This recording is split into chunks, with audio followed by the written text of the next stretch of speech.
What if life-changing technology didn't have to come with a life-changing price tag? It's a huge question, right? Well, today, we're going to look at a project that asks that exact same thing and delivers a pretty amazing answer. So this is it. It's called Krtrimahastah. And yeah, you saw that right, a bionic hand for about the price of a new video game. This thing pretty much challenges everything we thought we knew about accessible bionics. So let's get into it, how it works, and why this is such a huge deal.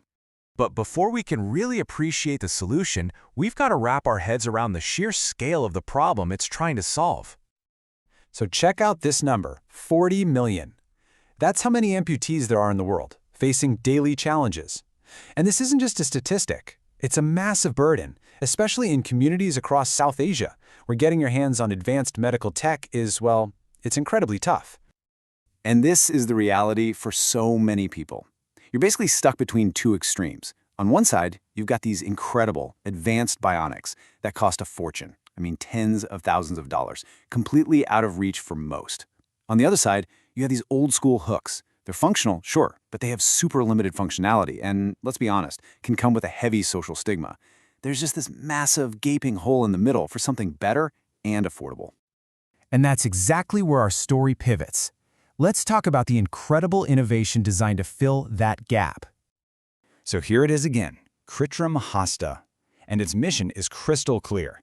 It's an AI-powered, low-cost prosthetic hand. The whole idea is to use smart tech and even smarter design to build something modern, functional, and most importantly, actually affordable for the millions of people who need it. Okay, now for the really cool part. How does this thing actually work? Let's dive into the tech, because it's pretty fascinating. It's all built around what they call a hybrid input system, which is just a way of saying they found a really clever way to make it feel natural to use. Okay, so the hand is basically listening in 3 different ways. First, you can literally talk to it. You can say point or okay, and it'll make those more complex shapes. That's step 1. Then, step 2, it's reading your muscles. An EMG sensor picks up signals for simple stuff, like opening and closing your hand. Super intuitive, and it works completely offline. And third, and this is so cool, it has a sense of touch. A special sensor gives it feedback so you can pick up something fragile without crushing it. Incredible! And you see here how it all comes together. Those 3 inputs, voice, muscle, and touch, they don't work alone.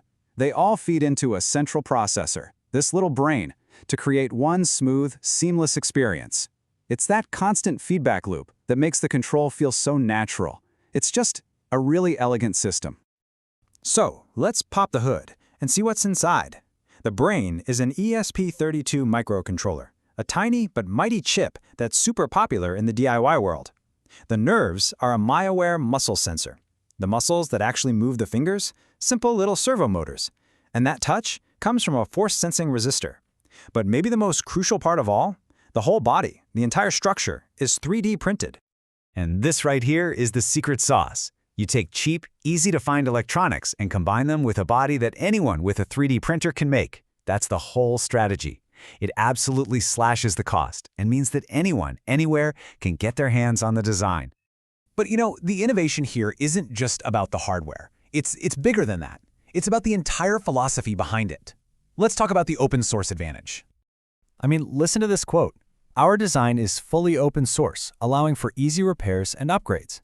Now, open source might just sound like a tech term, but in the world of medical devices, which is famous for being locked down and proprietary, this is a huge deal. It's practically a revolutionary statement.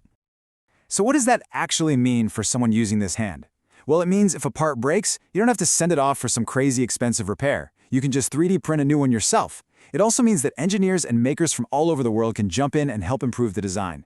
The blueprints aren't locked away in some corporate safe. They're totally free for anyone, anywhere, to download and build on. It completely changes the game. Okay, so let's put it all together. You've got the clever hybrid controls, the super affordable parts, and this amazing open source philosophy.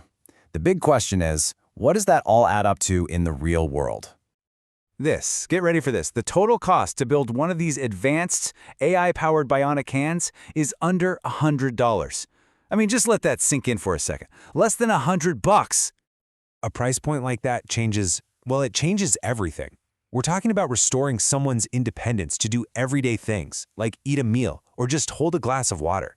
It means giving people a modern option that helps reduce the stigma that can come with older hook-style prosthetics.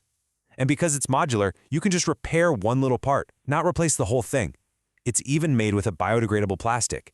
It's affordable, it's dignified, and it's sustainable. It's the whole package. And this image, I think, just says it all. This isn't something that came out of a giant faceless corporation's R&D lab. This is innovation born from a work batch. You can just feel the passion here, the hands-on problem solving, the tinkering, all driven by a desire to solve a very real, very human problem. So we'll leave you with this thought. This project, Krtrimahastah, is proof. It's proof that you can take on a massive global challenge with a bit of ingenuity, some accessible tech, and a collaborative, open-source spirit. It really makes you wonder, doesn't it? If we can solve this, what other huge problems could we solve next?